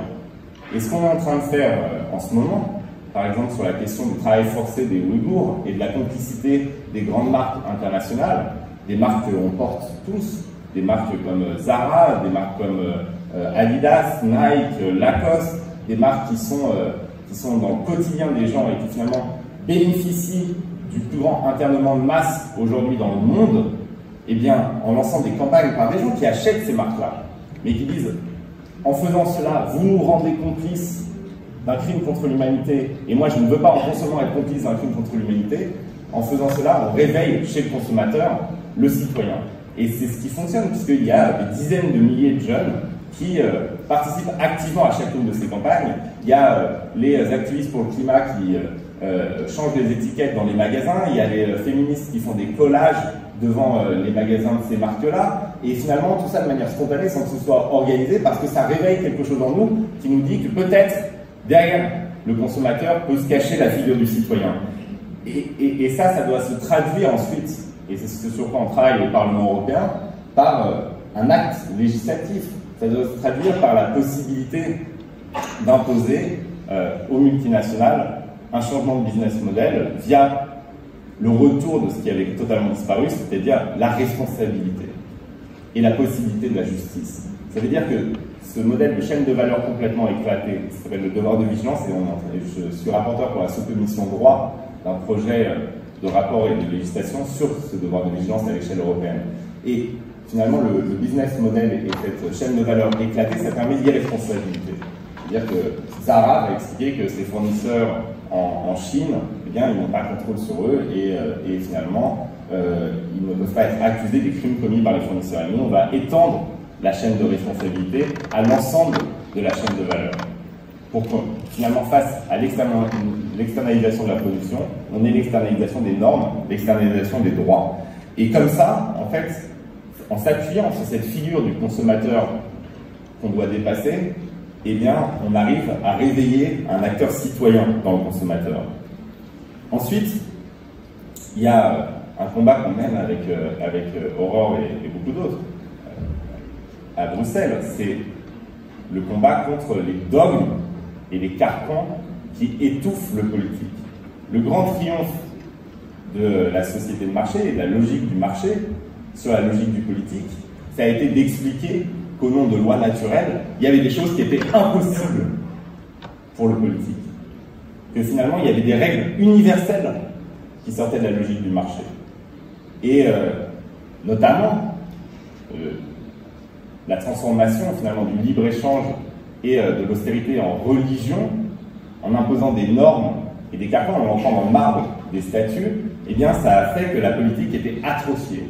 Et ça, c'est des politiques qui ont accepté en fait que la politique soit atrophiée et qui se privent finalement d'armes dans le combat qui ne cessera jamais. On n'abolira jamais le lobbying ou la pression des marchés. Mais par contre, ce qu'on peut faire, c'est rétablir en face une politique qui soit libre de ne pas respecter les 3%, libre d'arrêter les traités de libre-échange, libre de mener des politiques commerciales discriminatoires, justement, parce que la discrimination, c'est le choix. C'est-à-dire qu'on peut orienter sa politique commerciale en fonction de ses choix politiques, si on veut. On peut décider que finalement, faire du commerce avec la Chine ou faire du commerce avec la Tunisie, ce n'est pas la même chose que finalement on peut favoriser des nations, qu'on peut décider eh bien, de sortir de ce qu'on nous a imposé comme étant un carcan absolu, que sont les règles de l'OMC. Et tout ça, c'est lutter pour justement rétablir les forces qui peuvent s'opposer à la seule force du marché qui va finalement coloniser tout. C'est un phénomène mécanique jusqu'à ce qu'on étouffe et jusqu'à ce que ce qu'on n'a pas su faire, seul le fascisme le propose. Et pour juste finir, parce que je vais être trop long sinon, quand tu disais, David, qu'en plus, nous, comme contrainte dans ce rapport de force, on a en plus la contrainte de l'écologie.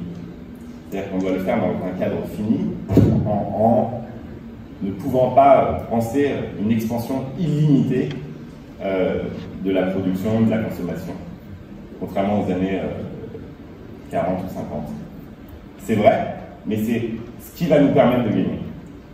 Ça, j'en suis profondément convaincu. C'est-à-dire que, finalement, on avait tellement perdu, on avait tellement accepté de perdre, on avait tellement renoncé à pouvoir gagner, que tous les arguments traditionnels de la gauche face à cette logique du marché étaient devenus inopérants et impuissants. Et ce que montre la perspective de la catastrophe écologique, c'est qu'en fait, si on laisse cette logique continuer, c'est pas simplement qu'on va supprimer la figure du citoyen, c'est pas simplement qu'on va créer des inégalités sociales, mais c'est qu'en fait, cette logique porte en elle, si elle colonise l'ensemble de l'espace, la destruction de tous, la destruction de toutes et la destruction du monde.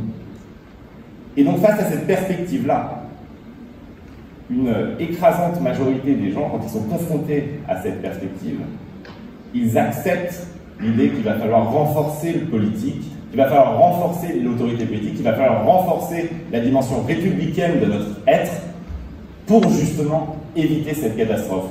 Et en restaurant une perspective tragique, elle restaure en fait une résistance à cette logique du marché. Parce que le propre de cette logique de l'homo economicus ou du marché, c'est de ne jamais accepter la moindre perspective tragique. C'est-à-dire que finalement c'est une vision comique du monde. Si chacun fait ce qu'il veut, si on n'intervient pas pour réguler, limiter, combattre même, eh bien la croissance arrivera et on vivra tous mieux. Bah non, ça c'est une vision comique où finalement les problèmes s'auto-résolvent.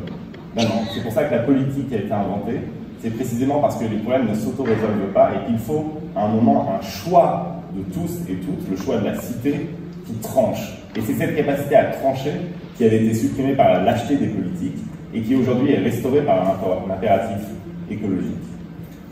Merci.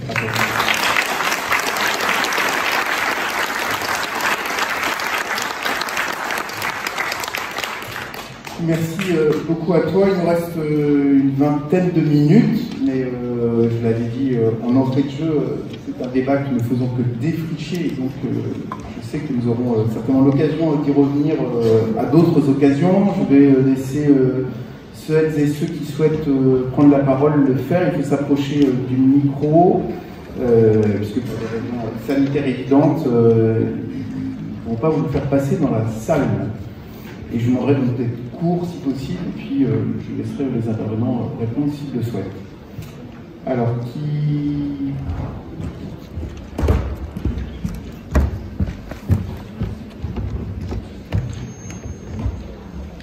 Vas-y, camarade. Bonjour Pierre, je suis de la Fédération de la Haute-Garonne. Bon, pour répondre aux intervenants, là, deux ou trois petits trucs. On ne vend pas un prix au juste prix, le vend au prix du marché. Autrement, le flacon de 50 ml de parfum, il ne serait pas à 100 €, sachant que c'est 95% d'alcool. Il serait moins que ça, honnêtement.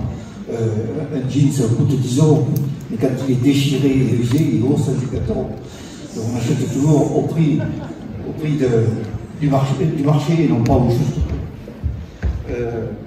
Sur l'eau, qui est un besoin essentiel, à mon avis.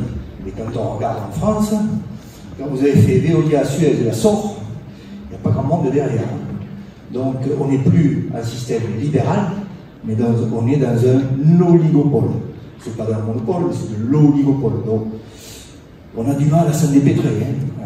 Moi j'ai du mal à m'en dépêtrer. Les prix intervenant entre filiales de différentes grandes marques, vous savez que ça s'appelle l'escroquerie fiscale. quand Nike vend à sa filiale en Irlande la propriété de la virgule, il n'y a personne qui sait combien elle vaut, la propriété de la virgule de Nike. C'est pareil pour le logo de Microsoft ou d'un autre. Donc très difficile. Et Raphaël, tu parlais des indulgences de l'Église, mais ça dure toujours. Ça dure toujours. La Mecque, c'est un magnifique business, même au XXIe siècle. Lourdes, ça marche toujours, j'y ai travaillé. Et dans les temples bouddhistes et hindouistes, c'est-à-dire qu'il y a du business aussi qui se fait. Donc c'est les premières multinationales du monde, les religions, et elles ont compris depuis longtemps. Microsoft ne fait que les copier. Bon, j'en termine. Merci. On va prendre un autre intervenant pour répondre.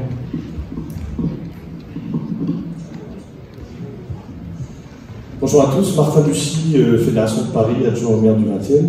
Le rapport entre économie et politique, sur lequel vous avez beaucoup assisté tous, me semble être le point clé du débat, c'est-à-dire Karl Polanyi, que tu as cité, David, et typiquement a démontré que le champ économique a fait sécession du champ du droit général, a voulu vraiment s'autonomiser, on a accepté idéologiquement depuis longtemps que ce soit finalement non soumis aux règles du collectif, puisque la main invisible, qui est une invention effectivement idéologique, comme Aurore l'a rappelé, a vraiment montré ça. Et nous, la gauche, je pense qu'on a laissé cette idéologie s'implanter dans nos esprits, au détriment d'une autre conception, qui est que la politique gère tous les sujets, tous les problèmes, comme tu le mentionneras après, de la collectivité. Pourquoi l'économie ne serait pas un sujet politique? Je pense qu'il faut qu'on soit sûr de nous. C'est pas parce qu'on ne connaît pas l'économie qu'on n'a pas un point de vue sur l'économie et qu'on ne met pas l'économie sous l'autorité de l'état de droit. Si pour les Anglais l'état de droit c'est le droit et the rule of law, très bien. Si pour nous l'état de droit c'est l'État, eh bien ce sera l'État. Mais c'est à nous de gérer ça. Et je voudrais aussi rebondir sur la notion des données dont tu parlais, Maxime, parce qu'on parle d'une société de marché, je crains qu'on entre dans une société de plateforme. Et c'est un enjeu beaucoup plus grave, parce que qui aujourd'hui crée le marché, le régule, le supervise? Ça reste la loi, le Parlement européen, le Parlement français, le gouvernement. Une plateforme crée ses propres règles politiques, juridiques, monétaires. Facebook a une cour de cassation, Facebook va avoir une monnaie, qui ne sont soumises à aucune régulation. Là, la politique, elle se retrouve avec un concurrent frontal. Moi, je vais choisir entre Facebook ou une autre plateforme qui va me permettre d'interagir avec mes amis, soumise à d'autres règles de gouvernance avec lesquelles je serai plus en accord. Donc, le citoyen et le consommateur ne sont plus en débat interne, c'est que je deviens un citoyen consommateur qui choisit les règles de liberté ou d'emprisonnement que je vais choisir dans les outils que je vais utiliser. Et là-dessus, je trouve que nous, les politiques, sommes en retard dans le raisonnement. Il faut qu'on soit beaucoup plus incisif envers les plateformes, les données qui sont aujourd'hui gérées soit par les Américains et ils aspirent l'ensemble des données et des règles de gouvernance, ou des Chinois ou des Russes. Et nous, en Europe, on fait quoi? Et là-dessus, je pense qu'on a un sujet majeur pour éviter de basculer encore pire du marché vers la plateforme. Merci Martin. Je vais prendre une dernière question. Bonjour, Paul Puy du LGS. Alors, je profite d'avoir deux eurodéputés devant moi pour poser une question qui est liée aux compétences du Parlement européen, notamment sur la compétence de la concurrence, qui est un aspect important du marché, qui impacte souvent la manière dont nous décidons en France, notamment des services publics, où beaucoup de services publics ont dû être libéralisés parce que le marché européen, l'Union européenne a encouragé la libéralisation des services publics. Moi, je vais un peu avoir votre point de vue là-dessus, notamment les eurodéputés, voir comment est-ce que vous voyez déjà à l'intérieur, comment est-ce que cet aspect de régulation et votre point de vue sur ce sujet-là. Voilà, merci. Merci. Pierre-Alain, et après on fera la parole quand même. Bonjour, merci d'abord pour ces interventions. Très intéressant. Moi j'ai une question qui concerne deux questions. Une question qui concerne l'agilité. Le marché et les entreprises sont agiles, c'est-à-dire que pour satisfaire les besoins du consommateur, elles savent trouver des moyens pour être les premières à fabriquer du bio ou du soi-disant bio, à s'adapter. Voilà. Donc, dans l'évaluation que l'on fait, je trouve très intéressant en fait votre intervention, sur ce que souhaite le marché et la façon qu'on a de pouvoir y répondre, et l'évolution, parce qu'il y a une évolution en effet, une prise en compte, mais elle est muselée par une question dont on a pour l'instant peu parlé, qui est le low cost. Et cette idée, en fait, que le low cost peut répondre à un besoin de consommation. Les difficultés que l'on a aussi, c'est dans le rapport de force sociale qui a fait que les salaires, la distribution, en fait, a cessé d'être équitable, que les salaires ont continué à baisser, et que devant cette force des actionnaires qui réclamaient une part de plus en plus importante de la productivité qui a été gagnée par rapport aux salariés, on a laissé en fait les salariés sans un rapport de force politique qui leur permettait d'obtenir autre chose que le droit à consommer par une consommation qui était une consommation dégradée, de fabrication de plus en plus lointaine, et qui faisait que leur seule façon en fait de consommer était de consommer d'une façon qui laissait le marché seul maître de la façon dont il pouvait continuer à garder un niveau de vie correct par le low cost. Merci Pierre-Alain. Je vais passer la parole. Il y a eu sur ces interventions à chaque fois, au moins sur 3 d'entre elles, Pierre-Alain, tu l'as fait, mention du fait qu'il y avait une stratégie et qu'il y avait, si je reprends ton mot, une agilité des acteurs du marché. Et c'est vrai que le marché véhicule ses valeurs. Si je reprends ce qu'a dit notre ami de Haute-Garonne, le marché n'est pas quelque chose, les acteurs du marché ne sont pas immobiles, ils véhiculent et ils génèrent aussi des stratégies, et ça pourrait être utile, effectivement, Guénette, tu me donnes ton point de vue. Puis après, je continuerai le tour de table pour... Ce que je trouvais intéressant aussi, et pour reboucler avec vos commentaires, c'était sur l'exception du pessimisme français. Parce qu'en fait, quand on regarde, il y a une forme d'optimisme individuel, le pessimisme il est collectif. Et c'est le gap entre les deux qui est aussi la caractéristique française, en fait. Cette espèce, encore une fois, de... Et c'est intéressant parce que ça dit la déception, la frustration. Ça dit que, justement, en fait, les Français particulièrement, et ça tient à notre histoire et la façon dont on s'est constitué, attendent énormément du politique et sont dans une frustration, une colère, une exaspération, et ça ne fait que s'accentuer, et la crise actuelle sanitaire ne faire que l'accentuer.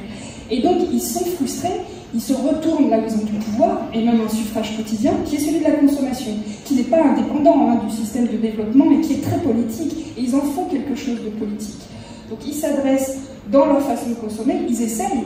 Et d'ailleurs, il y a une agilité des marchés par ce suffrage quotidien à s'adapter pour capter les opportunités de ça, pour faire du bio-industriel, ou pour répondre, pour créer des nouvelles offres aussi, parce qu'on a vu émerger ces petites choses, mais par exemple, les gens pouvaient consommer en vrac, ça n'existait pas. Et ben, du coup, tout maintenant, et même le cosmétique se met à créer du vrac, parce que c'est les emballages, etc.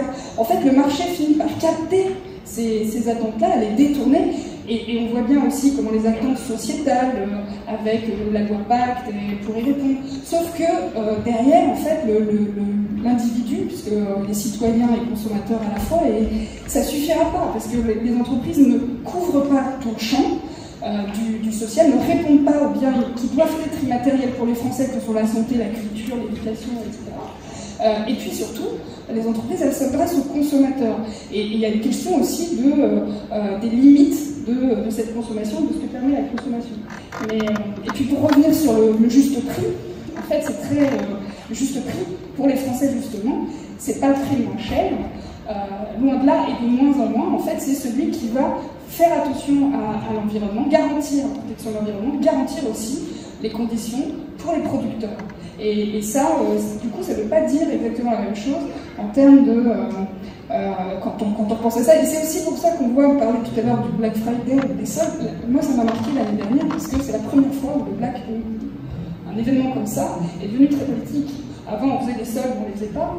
L'année dernière, on était pour ou contre le Black Friday. C'était quelque chose qui était devenu éminemment politique. Alors, je te jure, question. Merci beaucoup. Guénaël, tu voulais réagir aussi? Oui, réagir rapidement à la question qui a été posée sur l'agilité des entreprises et du marché, parce qu'effectivement, je pense qu'il ne faut pas non plus qu'on tombe dans une naïveté sur cette question. C'est-à-dire que le marché, les mécanismes de fixation des prix, c'est aussi une façon d'allouer des ressources rares à une pluralité d'objectifs. Donc ça peut fonctionner de manière parfois remarquable. Et c'est ce qui a fait justement la force du néolibéralisme, c'est cet argument qui consistait à dire que ce qui fonctionnait sur les marchés des biens et de services ordinaires, par exemple, pourrait fonctionner dans tous les domaines de la vie sociale. Et il y a même une certaine gauche, je veux dire, social-démocrate, qui a pu être tentée à un moment par le néolibéralisme, précisément parce qu'il y avait toute une école de pensée qui disait la tradition légicentriste, la tradition de la loi, la tradition de la puissance publique, etc., sont devenues inefficaces pour résoudre un certain nombre de problèmes sociaux, et donc recourons à des outils inspirés du marché pour résoudre ces problèmes. C'est ce que mon ami Denis Maillard, avec qui j'en parlais tout à l'heure dans le train, appelle la vie par points. On va créer un compte personnel pour ceci, on va accumuler des points, on va créer un compte pour cela. Et au fond, on résout tous nos problèmes en utilisant des outils contractuels, des outils marchands, sauf que, et on s'en rend compte de manière tragique, en particulier aux États-Unis en ce moment, où tout, sauf le capitalisme, est en train de se détraquer, inégalité, feux de forêt, environnement détruit, démocratie au bord du gouffre, violence entre les personnes, débat public empoisonné. Et bien, quand on essaie d'étendre les instruments de régulation du marché à d'autres domaines ou à tout un tas de domaines de la vie sociale, ben, ça ne marche pas. Et donc le travail qu'on doit faire, c'est pas simplement effectivement de mettre des limites, de mettre des interdictions, de mettre des lignes de démarcation. On a un peu trop tendance à jouer en contre. Ce qu'on doit faire, c'est réfléchir justement, Aurore parlait par exemple de planification positive, le sens du temps long. Il faut qu'on arrive à inventer des outils, les communs, l'architecture institutionnelle des communs, il y a plein de choses comme ça, ou ce dont parlait Raphaël tout à l'heure à propos de la démocratie économique. Moi, je crois beaucoup à la responsabilisation des citoyens en tant que consommateurs. Bref, il y a tout un tas d'outils à réinvestir ou à inventer pour ne pas simplement jouer en contre et être dans cette naïveté, parce que le marché, si c'est cantonné à certains domaines, etc., ça peut aussi fonctionner. Merci beaucoup. Je ne sais pas si Aurore ou Raphaël souhaitent intervenir ou si je peux prendre d'autres intervenants. Je veux bien. Moi je veux bien, c'est comme tu veux, c'est toi le chef, tu me dis. D'accord, je t'en prie, vas-y, nous écoutons. Alors je vais très rapidement sur ce qui a été dit, on voit bien en fait, d'ailleurs on parle du marché. Ça n'existe pas le marché. Je n'ai jamais rencontré le marché. À chaque fois, c'est une pluralité d'acteurs très différents les uns des autres. Il y a des grandes entreprises qui ne jouent pas du tout dans la même cour que les TPE, les PME, et elles ne sont pas soumises aux mêmes règles, parce qu'elles ont des capacités de lobby, etc. etc. On voit bien qu'on a entendu parler là tout à l'heure du juste prix, de la question des normes comptables en fait, parce que si McDo peut vendre sa virgule à travers des prix de transfert, etc., c'est grâce à quoi? C'est grâce à des normes comptables. C'est tout ce genre de choses. On voit qu'en fait, finalement, toutes les institutions publiques sont mises au service ou créées dans la sphère privée. Et en fait, il est là le sujet. C'est pas tant le marché qui est une entité qui n'existe pas, parce qu'il y a autant de marchés qu'il y a d'acteurs finalement, mais c'est la façon dont en fait, à un moment, on a laissé certains intérêts privés prendre beaucoup trop de place. La sphère financière, par exemple, les banques ont énormément de pouvoir, et c'est elles qui, de facto, ont une influence sur la législation. Et tout ça, ça ne se fait pas contre le politique, ça se fait avec le politique. Et c'est là où moi je serais assez critique là-dessus, c'est-à-dire que ce n'est pas la sphère économique qui s'est comme ça déconnectée du politique. L'économie, le marché, ça n'existe que parce qu'il y a l'État. Ça n'existe que parce que l'État fait respecter la propriété privée, par exemple. Parce qu'il y a des infrastructures qui permettent de fonctionner, parce qu'il y a un système juridique, etc., etc. Sinon, il n'y a pas de marché, il n'y a pas d'échange, ça n'existe pas. Le marché et l'État sont indépendants, c'est pas l'un contre l'autre, c'est toujours l'un avec l'autre. Donc, on voit bien que c'est pas du tout, à mon sens, une méchante économie contre des gentils politiques. Non, il y a un moment où il y a eu une collusion entre les deux. D'un côté, effectivement, plutôt côté dit libéral, alors que c'est pas du tout libéral. Enfin, je veux dire, l'État continue à dépenser, continue la politique de l'offre, c'est pas libéral. C'est l'État qui donne de l'argent. Un système libéral, c'est quand il y a moins d'États. On n'a jamais eu moins d'États, même aux États-Unis, par exemple. Donc c'est plutôt l'État prédateur. C'est plutôt ce que décrivait James Galbraith, c'est-à-dire qu'à un moment, l'État, plutôt que d'investir dans l'intérêt général, essaie de plus en plus mis au service de la sphère privée. Et il n'y a pas de prix de marché. Finalement, il y a des prix qui sont souvent faits à base de règles institutionnelles et à base d'oligopoles, effectivement, comme ça a été parfaitement défini et comme ça a été dit aussi.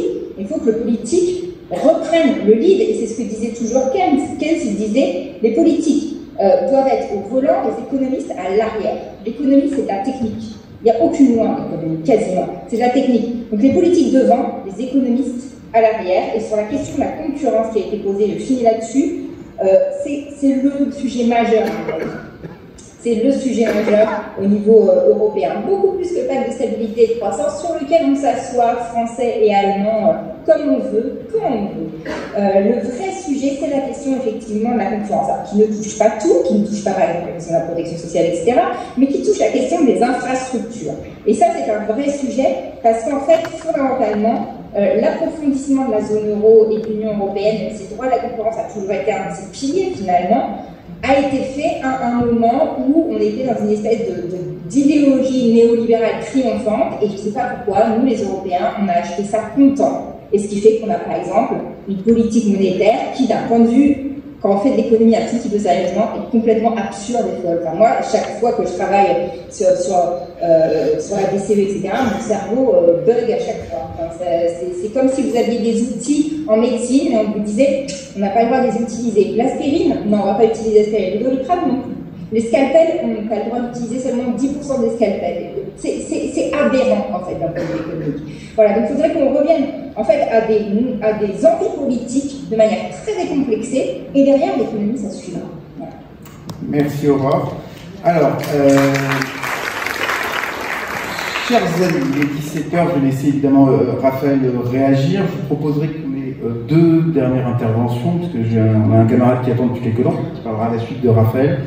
Et s'il y a notamment une femme qui souhaite intervenir, parce que nous n'avons pas été très paritaire dans les prises de parole, elle pourra prendre la parole avant que je vous propose, si vous êtes d'accord, cher intervenant, de vous proposer de conclure, puisque nous avons l'obligation, avant le prochain débat, de aérer la salle, et donc nous sommes comme tenus par des horaires.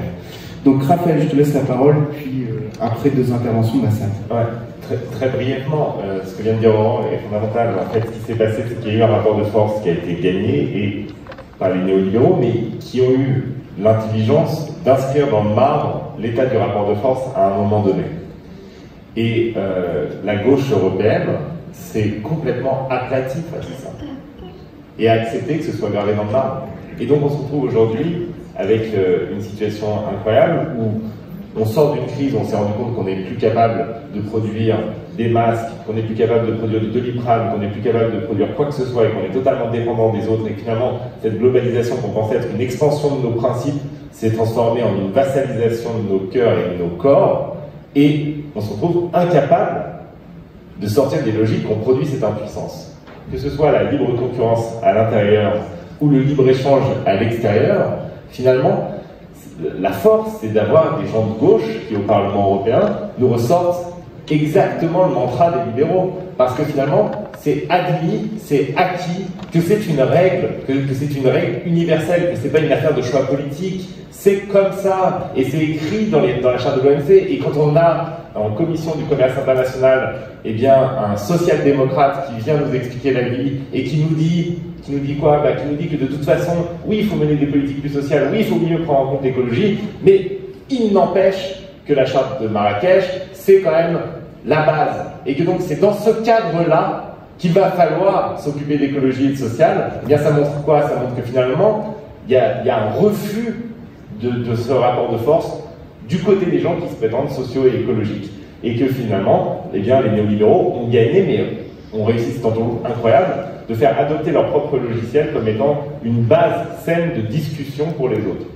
Et sur l'agilité du marché, ce qui est certain, c'est quand on dit qu'il faut restaurer l'autorité du politique face à l'économique, ça ne sera pas restaurer l'autorité du politique tel qu'il se conçoit et tel qu'il se pratique en France, parce que sinon ça ne fonctionnera pas. Si l'idée, quand on dit on va rendre du pouvoir aux politiques et remettre le politique au poste de commandement, c'est que 3 hommes à la tête de l'État français décident de tout, tout le temps, toujours, si c'est donner tous les pouvoirs à Alexis Keller, si c'est ça restaurer l'autorité du politique, et bien finalement, autant avoir la société de marché, parce qu'il n'y a absolument rien de plus démocratique dans la domination d'Alexis Keller que dans celle des labos pharmaceutiques. Et donc souvent d'ailleurs c'est la même. Et donc il y a la nécessité, si on veut répondre à cette agilité-là et rendre la politique agile, il y a la nécessité de développer la démocratie de manière beaucoup moins verticale et beaucoup moins monarchique et beaucoup moins technocratique que le la France. Il y a la nécessité de rapprocher les décisions des citoyennes et des citoyens. Il y a la nécessité de sortir de la Ve République et il y a la nécessité finalement de pratiquer ce qui se pratique à l'échelle locale dans de plus en plus de villes et petites souvent et parfois grandes. Ça s'appelle la démocratie de participation ou de co-construction. C'est l'idée que finalement, eh bien, c'est pas un politique complètement distinct, dégagé de la vie et de la mobilité du marché qui va imposer une règle qui sera obsolète et des pratiques qui seront obsolètes au bout de 3 ou 4 ans. Et donc c'est un politique complètement rénové qu'il va falloir pour reprendre la main sur l'économie. Merci à toi. Alors, tu as beaucoup patienté, donc je te laisse prendre la parole, mais on est pressé par le temps, donc si tu peux faire court. Bonjour, Baptiste Van Osmel du MJS et des membres de la Fédération de Saône-et-Marne. Moi, je tiens à vous remercier pour vos interventions et je voudrais revenir sur 2 points qui ont été évoqués, notamment l'agent économique que nous représentons tous en toute salle, ainsi que le facteur écologique. Aujourd'hui, pourquoi il y a autant de consommation? Il y a un problème de surconsommation qui fait que les ressources s'amenuisent. Je pense qu'il y a un gros problème par rapport à la publicité des grandes marques, que ce soit tout ce qui est hypermarché, dans l'agroalimentaire ou dans l'immobilier. Il y a une communication qui est intensive. Je pense notamment tout ce qu'on reçoit dans notre boîte aux lettres, qui est néfaste pour l'environnement et qui alimente une surconsommation, alors que la plupart du temps, on n'a pas besoin de savoir ce qu'il y a dans le catalogue, puisque c'est toujours le même depuis que nous sommes nés.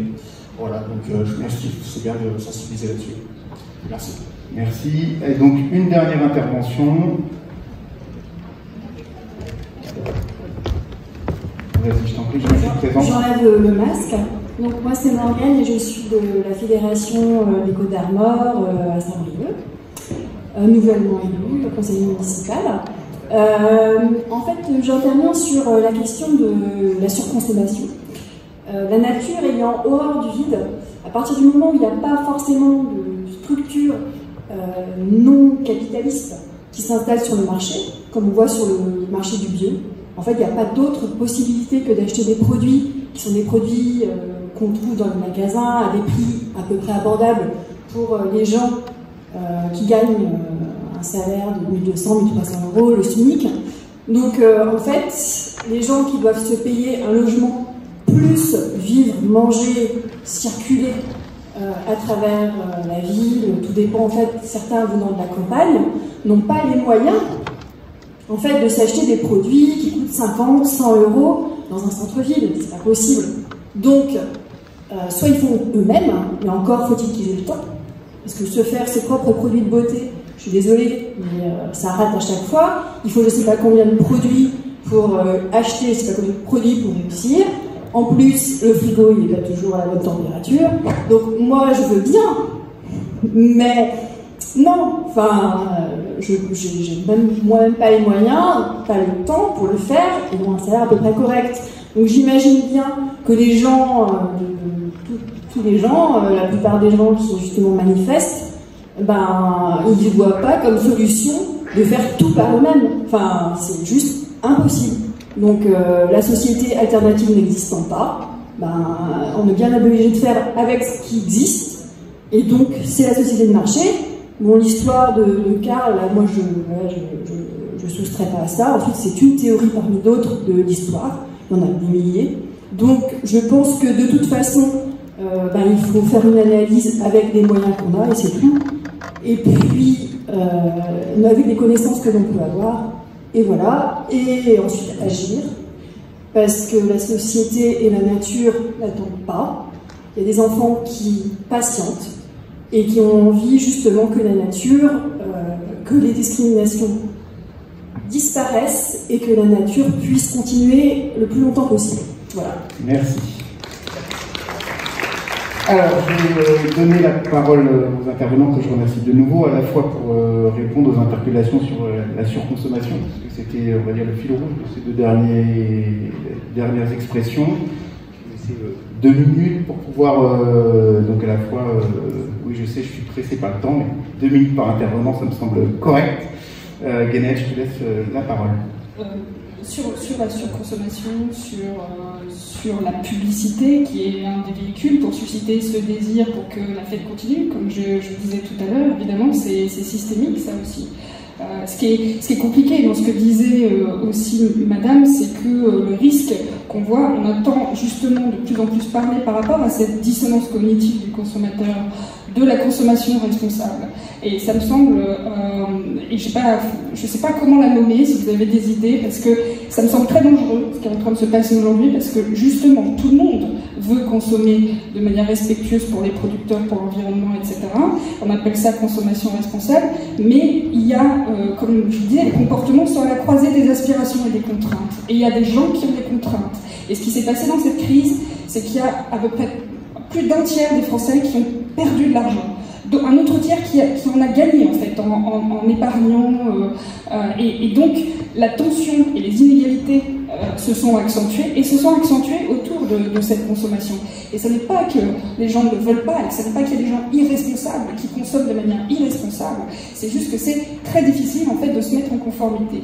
Et juste pour conclure, parce que je pense qu'il faut aussi être en avance d'un débat, et tu mentionnais le numérique, qui me semble être très important, parce que là on n'en parle pas tant que ça, mais la prochaine, enfin la marchandisation, si on suit même Polanyi, c'est la marchandisation de l'humain que sont en train de faire cette plateforme. Et on peut se féliciter que cette crise ait accentué, disons, les prises de conscience. Elle ne les a pas vraiment créées, elle les a accentuées, elle les a exacerbées.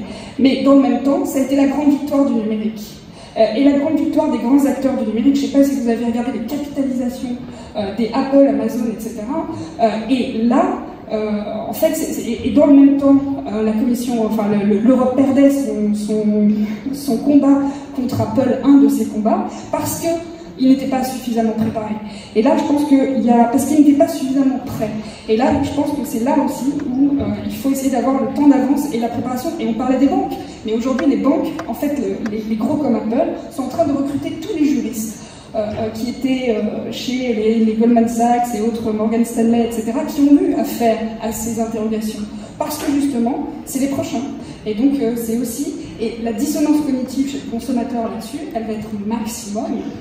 Et là encore, ça provoquera tension, frustration, et des choses qu'il faut qu'on règle politiquement. Merci. Oui, je sais plus. Merci beaucoup, Guénette. Aurore, je te laisse conclure pour 2 minutes. Tu veux reprendre la parole? Très rapidement sur la question de la surconsommation. Il y a la surconsommation d'un point de vue global, mais après il y a des grandes inégalités dans la consommation, et c'est ça le sujet. C'est-à-dire qu'il y a des gens qui surconsomment et d'autres qui n'ont pas accès à la consommation. Et moi, je ne pense pas qu'on soit dans une perspective où tout le monde a envie de bien consommer. Je pense que quand on est dans un système qui crée en permanence de la frustration, parce que c'est ça en fait le système, pas tant capitaliste, mais celui de la consommation de masse, où on a en permanence la création de nouveaux besoins. Dès que tu arrives à acheter du Zara, on te fait poindre la marque d'au-dessus qui est un peu plus classe, et une fois que tu as réussi à avoir la marque d'au-dessus un peu plus classe, c'est comme ça n'en finit pas en fait, c'est un puissant fond. Cette question de la surconsommation, de la frustration permanente, ça fait que certaines personnes n'ont pas accès à certaines choses. Et pour pouvoir renoncer, pour pouvoir arriver à la sobriété, il faut quand même savoir un peu ce que ça fait d'avoir accédé à un moment à certaines choses aussi. Et c'est vraiment ça le sujet. Donc je pense que, et ça reboucle avec ce que madame, j'ai oublié votre nom, je suis désolée, vous avez dit, c'est-à-dire sur l'accès à la bio, l'accès à certains produits, l'accès au fait d'avoir du temps, etc. La réalité, c'est que l'austérité, c'est inefficace d'un point de vue économique. C'est dramatique d'un point de vue social, et c'est même pas bon pour l'environnement, en fait.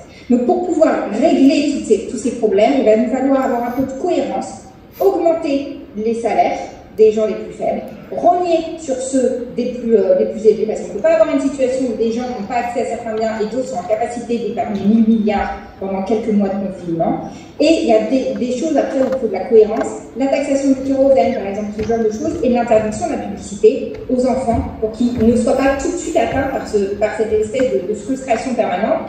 Et je vous rappelle que dans les pays nordiques, pendant les émissions pour les enfants, il est interdit de faire de la publicité.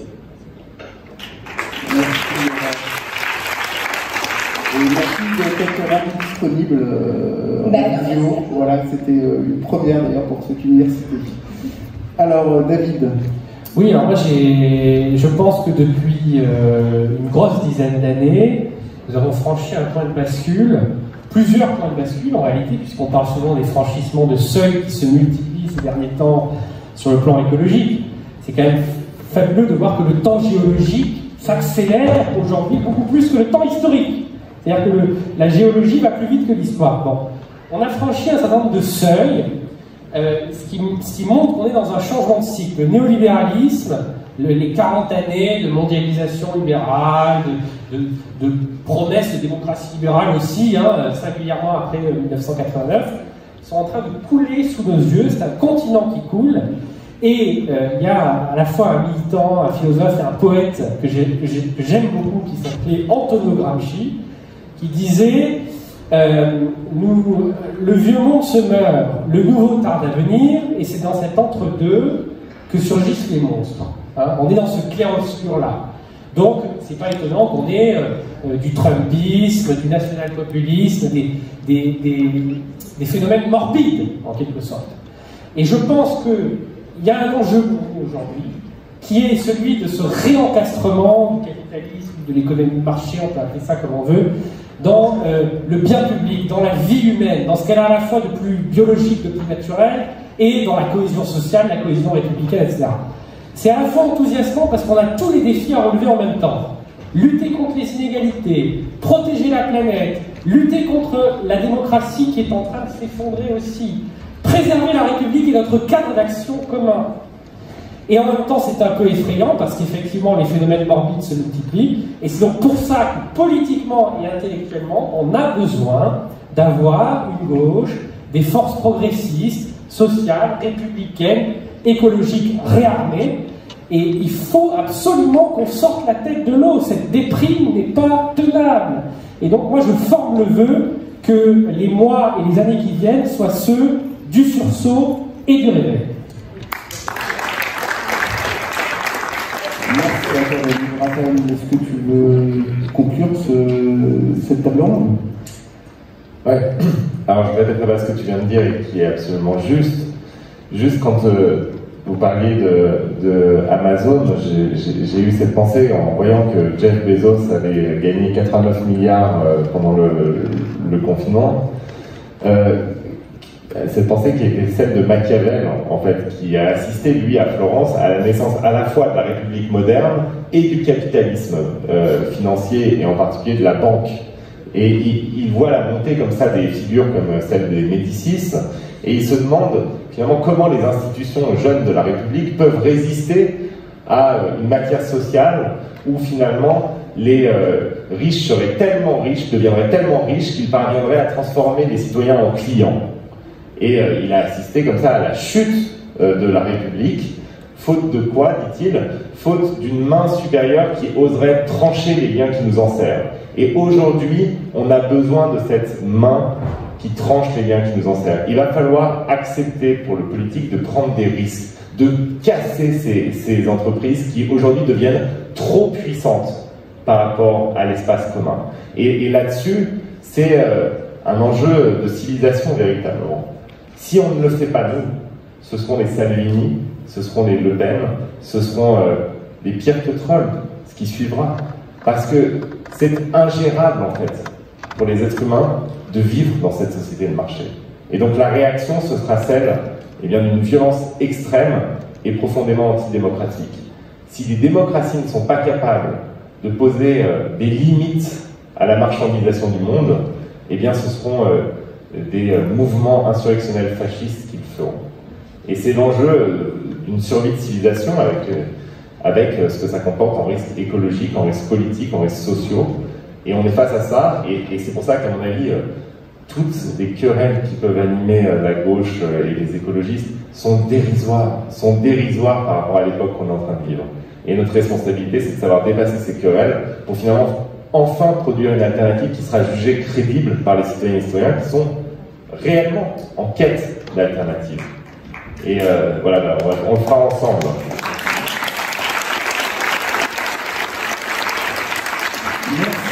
Merci Raphaël, merci encore aux intervenants. J'espère que vous avez apprécié cette discussion sur un sujet qui était cher à chacun de ceux qui sont intervenus. Je conclus donc cette table ronde. Je vous remercie d'y avoir participé.